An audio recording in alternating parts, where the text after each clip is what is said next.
Vriende, wat is die betekenis daarvan dat as ons lees van die Pasga, dat nadat hulle die lam gaar gemaak het, die gesin die Pasga moes eet.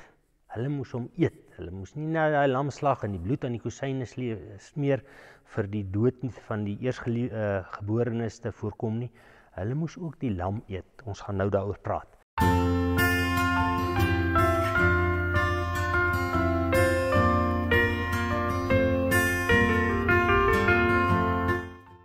Vriende, baie welkom by Huisfiks.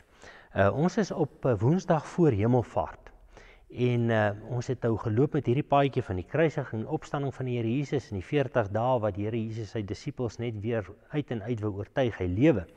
En daarom lees ons nou hier in Lukas hoofstuk 24 waar Jesus vir die mense sê, of hier staan eintlik in Lukas hoofstuk 24 vers 45, toe open Jesus hulle verstand om die skrifte te verstaan. En verder sê hy vir hulle, so staan daar geskrywe, die Christus moes ly en op die derde dag uit die dood opstaan, en in sy naam moet bekering en die vergewings van sondes aan al die nasies verkondig word, van Jerusalem af verder.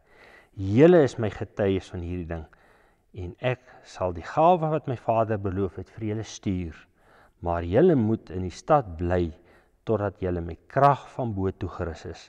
Daarna het hy hulle uit die stad uitgelei tot in Betanië, en daar het hy sy hande opgehef en hulle geseën. En terwyl hy hulle seën, het hy van hulle af weggegaan, en hy is in die hemel opgeneem. Hulle het hom aanbid, en met groot blydskap na Jerusalem toe teruggegaan. Daar het hulle die hele tyd by die tempel gebly en God geprys.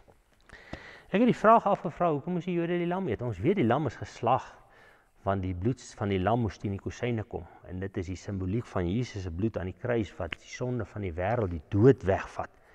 Hoekom eet ons die lam?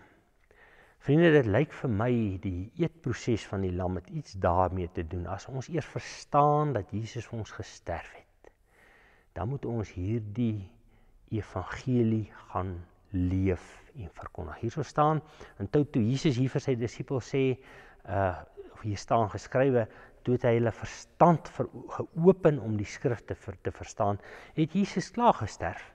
Hy het klaar die doodheid opgestaan, die bloed is aan die kosyne gesmeer.